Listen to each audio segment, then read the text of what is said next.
You don't know how credit works. You don't know how to file taxes. Like, this is crazy. It's like the quarter life crisis moment of the 25, 26-year-old who's like, okay, I need to get my life together. People are kind of like in flux.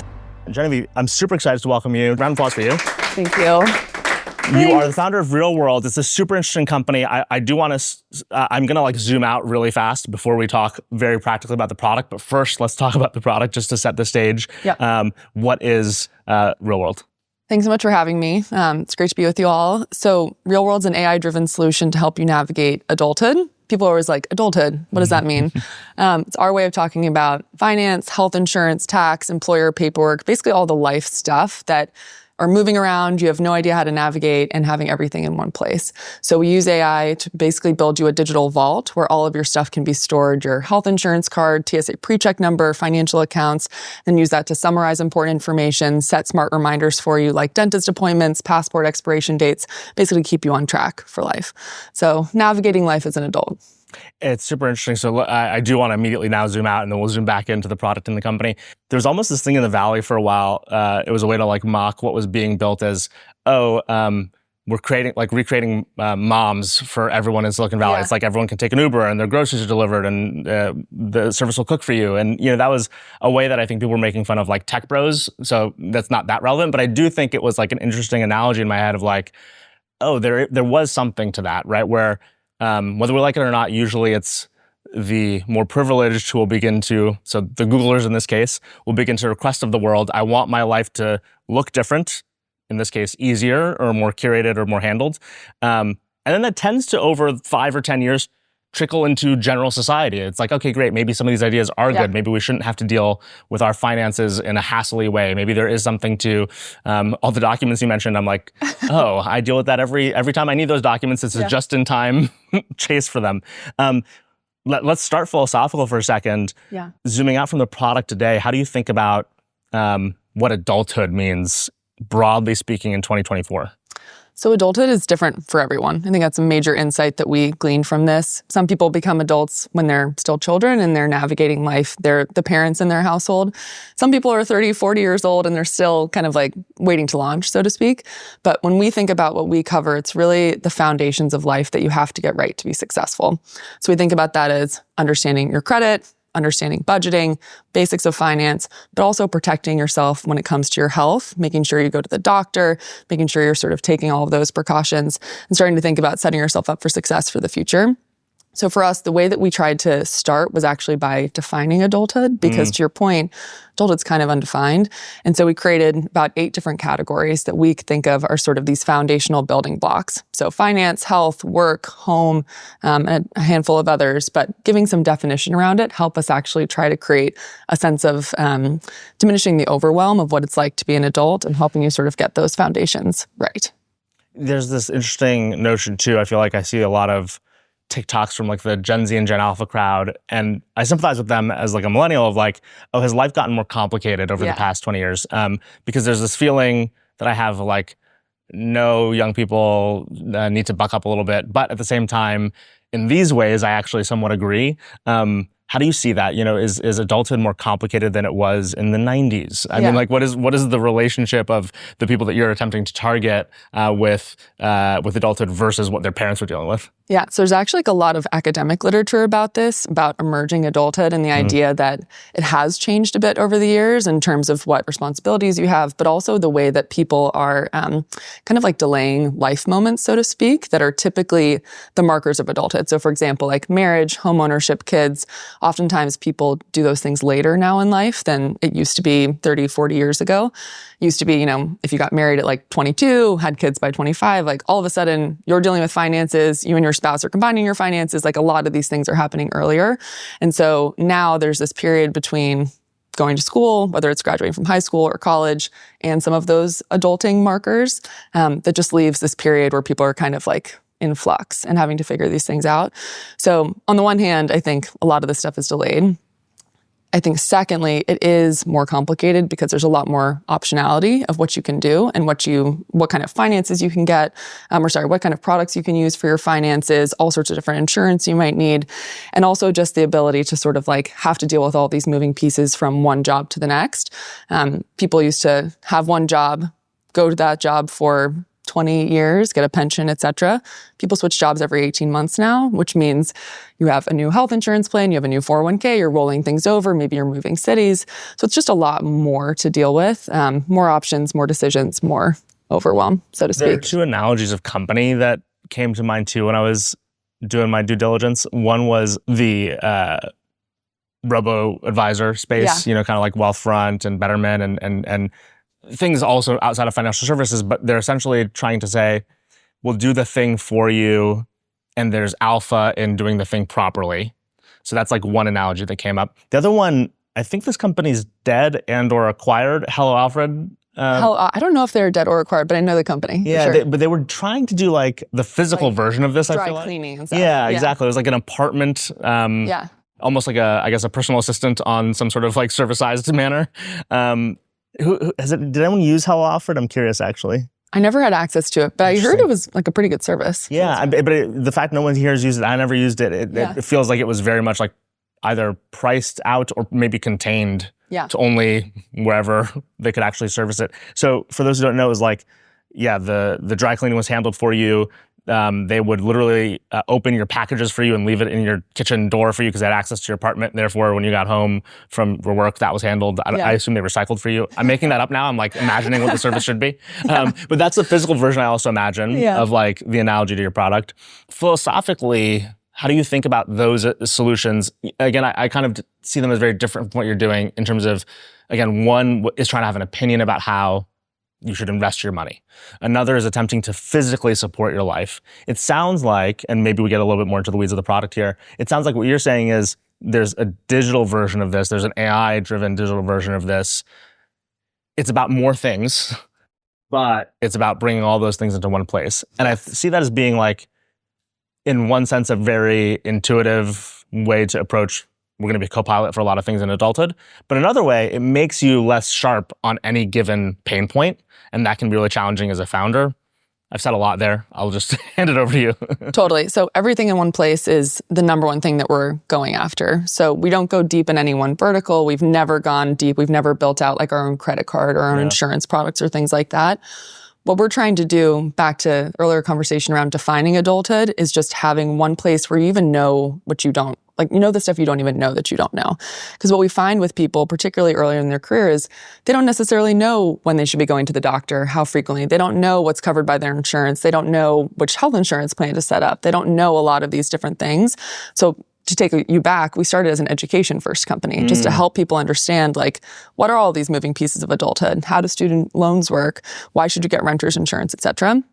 So we've really taken more of this platform approach to being kind of like almost the triage, like the first touch point for adulthood, where then if you need more expert or specialized service or advice, we can send you somewhere else. But we're like the single point of entry.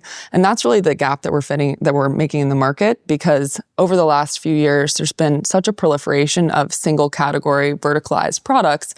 I don't even need to tell you, you already mentioned some of them, Wealthfront, Betterment, like all these investing products, health insurance side, it's like Oscar, ZocDoc, there's so many different companies.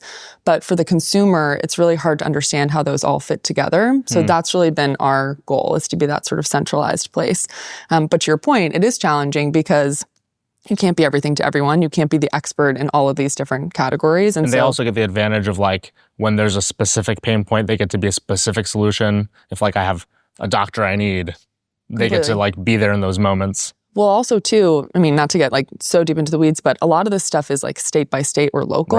So, you know, voter registration, for example, like we'll send you to vote.gov to help you understand what you need to do, but we don't know Maryland versus New Jersey's like voter registration plans.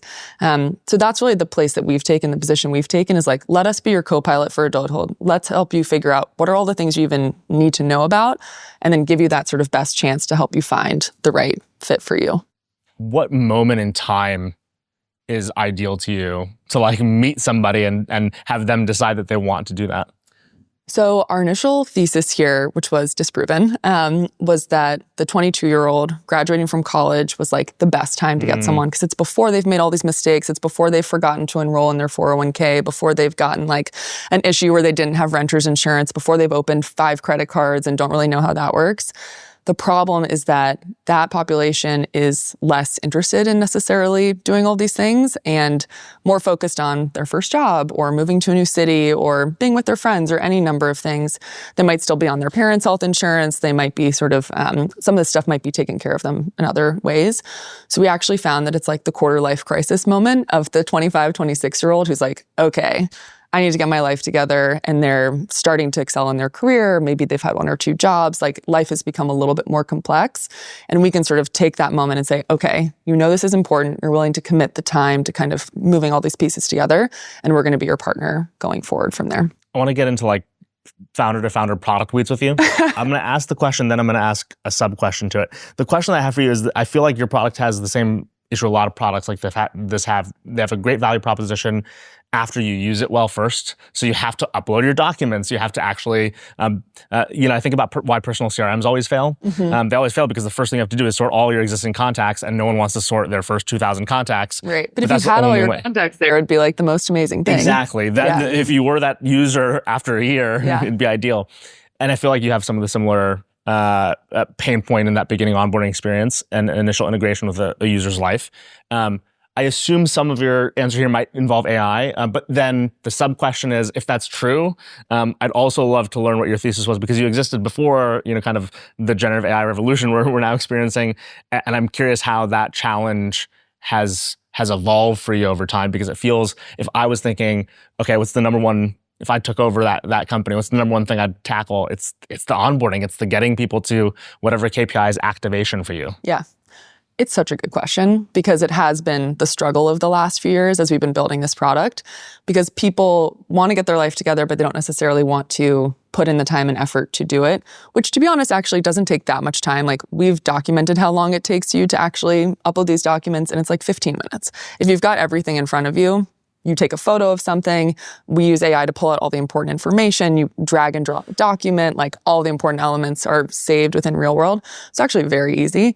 But your point, until like this year, basically that was not possible.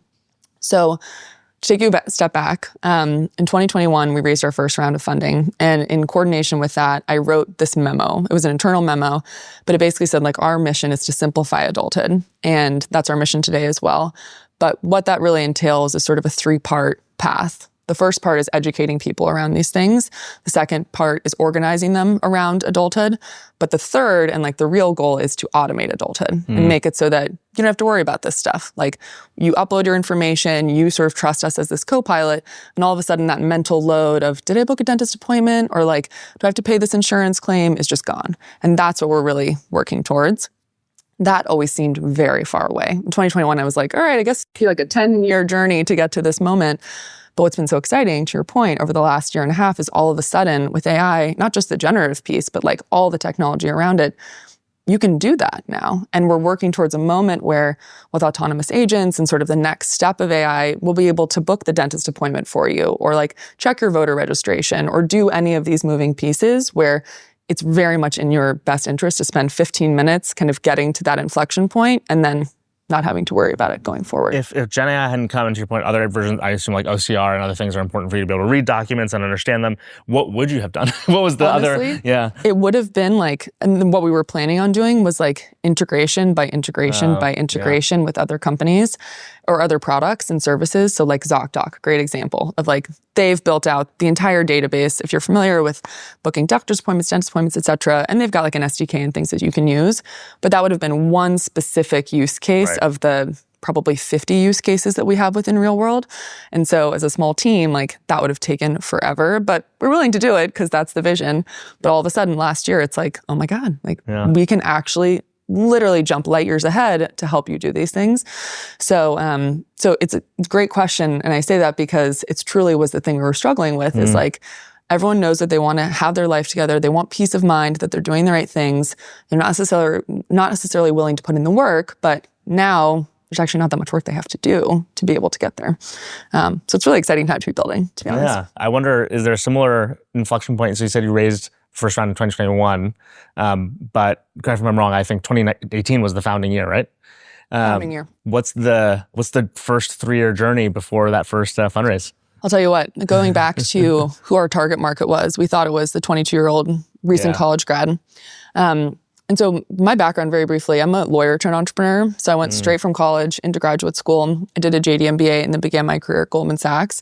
And so I was very much like entering the workforce as a 26-year-old as opposed to a 22-year-old.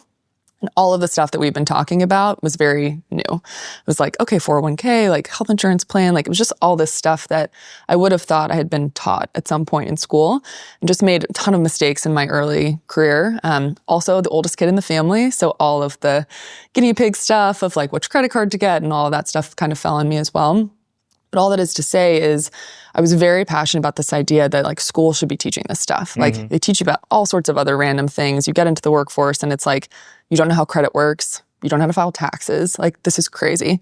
So the original concept was the education piece and that sort of 3-part education, organize, automate idea is we should create something that's kind of like the onboarding into adulthood for students as they're graduating and setting out into life. So our first product was actually called Realworld Playbook, which was like the OG version of Realworld. It was a B2B product sold directly to colleges that we scaled up to basically a profitable business, small business, but profitable business, and sold to about 100 different schools across the country. Seniors, when they were graduating, went through this course. It was like 3 hours, animated content, covered 36 different topical areas, but it basically was like the sort of capstone that you should have taken before you graduated that taught you all this stuff. So 2018, that product went to market. We did that until 2020.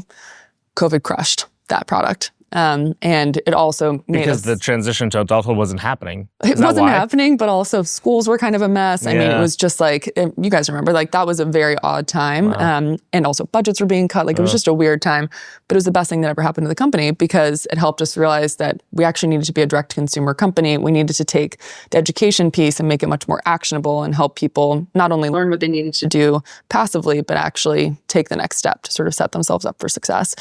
So in many ways, that was like a company that I built, and now Realworld's sort of like the second company that we've built. But then 2021, raised capital, off to the races. Talk to us about raising capital for this sort of business. I imagine that there are like a few things that are particularly challenging. The first being everyone who has the capital in this case is older. And so like the idea that like adulthood is getting complicated or more complicated is maybe triggers the boomer in them, even if they're not a boomer. And they go like, what are you talking about? This is all easy stuff. It's handled. That's one thing that's interesting to me. Another thing that's interesting to me is the concept of it's consumer in all the ways consumers difficult and attracting consumers difficult, monetizing this consumers difficult. What was easy, hard, interesting about your fundraise? Let's see. I think the first thing is that I was very much like an outsider in the space. Like lawyer turned entrepreneur actually is not that exciting to VCs. They're sort of like, you're a lawyer, so you're probably risk averse. You're probably like structured. You're not going to like be the outlier and take all these chances and all that sort of stuff. So I had to kind of prove like, well, yeah, I have the credential, but like I'm thinking big here. Like I want to build something interesting. So that was the first piece, was really just understanding like what's the lingo, who are the people, and I spent honestly about 6 months just going to all the events, meeting all the people, meeting a bunch of founders, and learning from them to just understand the landscape. And I think the second piece was really getting people to believe in a product in a non-existent category. Like we've never had a competitor. And that is simultaneously super exciting, but it's also very challenging because investors have theses. And oftentimes it's like, we want to invest in health tech or we want to invest in XYZ different type of industry. But who says they have like an adulthood thesis? Like no one. And so the feedback we got constantly, and we got rejected by tons and tons of VCs, was just pick one category, do the finance thing, then expand. Makes total rational sense, but my counter was always no, because the world doesn't need another fintech. It doesn't need another insurtech. It doesn't need another health tech product. It needs one single place where all this stuff comes together. And that's the whole point in the sort of ethos of Realworld. So finding investors who understood the bigger picture and also who understood and kind of could read the tea leaves of like, consumers are overwhelmed by all these different experiences. They really just want like a single partner was challenging. But we found some amazing investors, gotten to work with them, and a lot of the investors who initially backed us have backed us multiple times. So it's been just a great journey with them. Another thing that's interesting about the concept of them telling you like, oh, just do the financial services or whatever it might be, is it's almost like you either have to be what you're doing in real world and be the all-in-one, or you have to be specific. Yeah. Because if you're going to be specific at all, you have to be really great as... You have to be excellent. Yeah, exactly. Like Betterment and Wealthfront both have mostly failed. They're both around and whatever, but like they're not venture success stories. And they competed heavily in the space against both each other and also, traditional financial services. So it's like you have to decide to stay almost... surface level is the wrong word, but it's like you have a different relationship to finance and healthcare and whatever else in adulthood versus a startup that decides to go with one first, has to be extraordinarily competitive and obsessed with the thing that they go for first. Yeah. Well, I think to that point, there's this concept of a blue ocean strategy. I don't know if you're familiar with it. And if you're not, it's basically this idea of like, instead of going after a market where there's a ton of competitors and like a red ocean and there's a single pool of users where you're all trying to compete for the same users, go find like the blue ocean. Go find the place where there's nobody. And a great example of this is like in the circus industry, Cirque du Soleil was like a blue ocean strategy. It's just a totally different experience. And so my thought was always like, we want to be a blue ocean company. We want to create something that's totally different. We're not going to be competing with all these fintechs for like just a shorter, smaller price point or like this specific niche of the market. Like we want to be a very large business, but that means it's going to take some time to build that like platform oriented approach and sort of distinguished product. But I think you're right. You have to kind of choose one or the other. It's very hard to do both. Well, and it's also, I think, the notion of startups in 2024 and beyond. It's kind of like the attention that you have to decide to grab. Yeah. It's interesting. I don't know if I were thinking about like all the, and I want to talk about monetization in a second here, but all the ways in which like sticking to this product, retention of this product, the messaging that you're gonna have to do for this product versus what happens if you're like thinking about a robo-advisor, that one is like the number goes up versus here it's like this relationship to the user that's about their behavior and how they feel and what they feel. And for me, for example, if you tried to get me to use your product, the only reason I would not use your product is because the first 3 months you'd have to come to my apartment and help me find all the documents. And so like that would have to be phase one. But then like I'd imagine that my relationship to the thing becomes a home screen. As an app experience, I'd rely on it heavily in the same way that I will look through my photos for 20 minutes for my health insurance photo. And dealing with that while dealing with any of these verticals at the same time. But this is a question that I ask, you're later stage than some of the founders I typically ask this question to, but I still think it's interesting to get your reaction to it. You're using AI. AI feels like this thing where it can deprecate a lot of products and startups and founders where some of the solutions you're even talking about, I go, okay, great. Like, where does real world stop and GPT-9 begin? A, do you feel that threat? B, how do you think and perceive that threat? C, where does today AI sit in the product? Yeah. So, I think when you think about AI generally, it's like there's the model layer and there's the application layer. We're in the application layer. We're not trying to create a net new model. We're certainly not trying to compete with OpenAI or any of these other companies out there. What we're really trying to own is like your context around your life. And what I mean by that is that we're using AI to simplify a lot of the processes to better understand your financial picture, your health picture, your insurance picture, so that we can provide a GPT-like experience, but it's related to your information. So like the vision of Realworld is basically to be a place where all of your stuff lives, you upload these documents, et cetera, but then you can actually ask the question like, can I go to my doctor on this health insurance plan? Or like, how much more can I contribute to my 401k this year based upon contribution limits, how much I've already contributed? Is my salary competitive based upon information that exists in the ether, but also our knowledge of like how many years you've been in the workforce, what industry, what your salary is, et cetera. So it's really almost like a very small piece of that puzzle that's related to your information and your life. So I don't see it as, I actually see it as, I hope the models get better and better and better and better because our product will get better and better and better. But I think really our goal right now is to build the trusted brand and the place where you have security, data protection, privacy, and also can really guide you through life moments, which is a huge part of what we do at Realworld is we want to be the place where you can press a button and say, I'm getting married. How does all this stuff change? Like, how do I think about insurance with my partner or financial accounts or a prenup or like any of these things? And then also be able to store that information and get sort of a repository there or press a button and say, I'm pregnant, I'm having a baby. Like, how does that change? What do I need to be thinking about? 529 plans, et cetera. So really this like co-pilot for life, like this real partner throughout adulthood. And we see a lot of that technology is just powering that, again, in a way that we never really thought possible. Who's going to pay for this co-pilot and how? It's a membership product.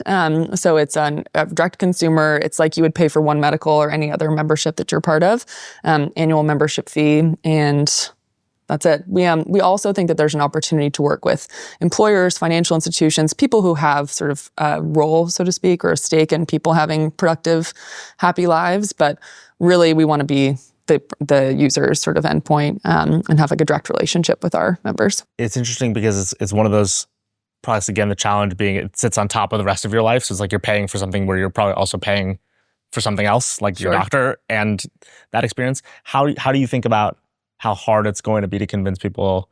I mean, this is the thing. We could probably publish a study that says it's a good idea to use the product, and still people are very bad at paying for things like this, where there's not a deterministic relationship with a reward, a dopamine hit of what they're getting. What's your strategy there? Is it still early days? Yeah, I mean, pricing is always a dynamic conversation, to be honest. And I think the way that we think about it is, if you're paying for Realworld, you probably actually don't have to pay for other tools. Like, you don't need a budgeting app. You don't need, and a mental health and wellness app. Like, we're going to incorporate sort of, daily meditations and things like that. Like, it's actually probably saving you money in some regards. But also, if you think about all the ways that we're protecting you long-term against health issues by making sure you go to the doctor consistently, or making sure you understand your financial picture so you don't go into debt. Like, there's so many longer term consequences that we'll probably have to just figure out from a marketing perspective how to talk about effectively. But I think at the end of the day, we've been through many different business models. We tried more of a marketplace model. We did the B2B2C thing. We did the college piece. But I think the most honest business model is like, you get a product, we make it the best product possible, and you pay us for it. So it'd be interesting to, again, because the onboarding moment is probably the place where it's going to be most challenging to reward the user. I often also talk about, again, product weeds, but I can't help myself. The way I teach other product people to think about onboarding is I go, you start at 0 points. Everything you ask from a user, you ask them their first name, that's -1. You ask them their address, that's -3. You got to reward them for that, right? So like, show them that you see the address by showing them a map, that's +1. Okay, you're getting closer to 0 again. How do you wind up at the end of an onboarding experience at above 0? You've rewarded them more than you've asked of them. Again, in a good way, in a way that I think your product needs to. It feels like it will be a negative calculation in that early, even month or two. Is there a way in which like you might try to hook people in that month or two and get I say this is, again, founder to founder in a positive way, get your claws in and say, upload your docs, let's create some reliance, maybe for free, and say, okay, as you put more of your dependency here or ask more of the thing, that might be, a way to get them to membership? Or do you really want somebody to decide they're going to commit $1 to get started? So I think so much of this comes down to like, who is our user and who is the member? Because what we've done, we spent a lot of time thinking about who the right person is, who is going to commit to Realworld, be excited about it, and frankly, like, get the most out of the product. And what we started to realize through just a ton of user testing is, for the right person, going through that onboarding process is actually very cathartic, because it's like, I have all these documents, all these places. I have my health insurance photo on my phone as a favorite. I've got my frequent flyer numbers all listed in a note in my iPhone. And it's like time after time after time, we hear the same things.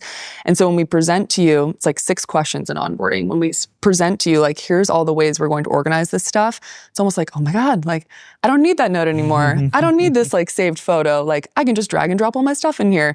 And so for the right person, the process is actually interesting. You just brought versus like so much stuff. Yeah, the first startup I had in the job search space was actually a job search tracker. There are many of them now, but it's called Job Heroes. It's a Trello for your job search, Kanban board. And I remember distinctly when we cohorted out the users and we surveyed them and understood them, our best users wound up being people who were already organizing their job search. Totally. Which wound up being somewhat of the thesis is why we decided not to continue. We got 100,000 people using it, and yet we still shut it down, because we're like, okay, we're helping people who have a Google Sheet to get people who don't have a Google Sheet to use this. It was the only way it would grow enough and be monetizable, and it's impossible. People who like me, I'm the worst at using a Trello or Asana or any task management, and I would not use our product. And so there's this like idea of the best users, the user already doing all of the behaviors. In our case, that was really negative for like a long-term business model. A, I'm curious if you see a similar bifurcation and how you guys are thinking about demographics. B, is it a bifurcation? I imagine you guys can lean into it more. Or obviously, in both of our cases, my bad job seekers using the product or your bad adults not adulting correctly, they would benefit way more than the people who are good at the behavior already, to be honest, right? Like they're the ideal user from where they begin, the before and after. Yeah. How do you think about that? Yeah, I mean, to your point, I think it's so much of it is like, so many products are just making an existing behavior better or easier. And that, in some cases, is enough to build an experience. I think our product is 10x better than what someone is doing because, again, back to the AI piece, like we'll be able to have things talk to each other. And ultimately, when we have a personal LLM where you can ask these questions like, can I go to the doctor on this insurance, et cetera, it's not just pulling from like your health insurance card. It's also understanding like something outside of the product, or it's understanding how your salary relates to how you're budgeting, or like there's just so much more interconnectivity. What pharmacy you use. What pharmacy you use. Like, do you still live here? Past addresses. Like, there's just so many moving pieces. And to be honest, that's the secret sauce of Realworld. We've spent so much time understanding the connectivity between all these different pieces of adulthood in a way where a series of Dropbox folders, a calendar reminder set is just not going to get you there. So again, I think for the right person, this is like oh my God, where has this product been? And our hope is that for early adopters, that's really a way that we can learn from them. For maybe the person who's not quite as excited about spending 15 minutes to get their stuff in the product, that will help us make that process even easier. The second thing I was going to say is that some of the stuff we try and do and organize in Realworld is actually fun stuff. And we have a category called fun stuff, which is like your TSA PreCheck number, your passport, health, or your all of your frequent flyer numbers, but also birthdays. So we manage and store all of your friends' birthdays in Realworld. Very easy to get up and running. You send like a postable like thing, get your friends to input their information, and then you never forget a birthday again. And so whether right now you're going to Facebook, which like, let's be real, it's the reason people go to Facebook still, or if you have in your calendar people's birthdays, like it will all live in Realworld. And so something like that might be the impetus for someone to start organizing their life, that you start with birthdays and then you get to health insurance and then you get to some of the less fun stuff. It's a birthday gateway drug. Birthday gateway drug. My last question for you is you're building this, you've had different phases of company. AI has become important, but all this time I assume UX is super important for a product like this. Yeah. Consumer, it's an app experience that has hard onboarding and then also wants to retain the user. So I assume that's always been important. Part of me also thinks like probably from a platform perspective at some point, engineering and integrations, as you mentioned, were a big piece of what team you were building. What have you, A, looked like over the years, and B, in that time learned as a founder about making adjustments from a team perspective to what you're changing from a strategy perspective? It's a great question because been building, almost so many different products that sometimes require different team members. But I think the number one thing I've always felt is that you want mission-driven people on your team, because whether it was Realworld Playbook, the very beginning of this, or whether it's basically Realworld AI, same mission exists: simplifying adulthood, helping people navigate all these moving pieces. So that's very much like the first screening that we do when anybody joining the team. But I think something that's come more apparent to me over time is that contractors and having fractional support is actually an incredible way to build a business in the early days, because not only from the financial side, but also just the expertise side. Like when we're thinking about all the generative AI piece, I'd love to have people who are truly experts be able to work with us to design out the models and understand everything. And maybe that's a short-term 6-month-long project, but you got someone you could never afford to bring on full-time, or maybe would never want to join a team full-time. Same thing on the marketing side, getting experts in like press. Because to your point, you're not trying to, it'd be unreasonable for you to build a model for what you're talking about. And so why would the person who's capable of building models want to do a 5-year stint with you versus a more consulting style or contract style arrangement? Exactly. And so I think that, and particularly again, back to the whole idea of Realworld as not being like a single verticalized solution, we need expertise across a lot of different things. And so building this, halo effect of a lot of different experts in their own fields has been really helpful for us over time. But I think, work is changing, like what you need, what our product needs is changing. So we're always just trying to find people who are smart, mission-driven, and can kind of evolve as the product evolves, which has been an exciting learning path for me over time. Yeah. Genevieve, this has been a great conversation. Yeah, thank you so very much. Round of applause. Thank you. Thanks, guys.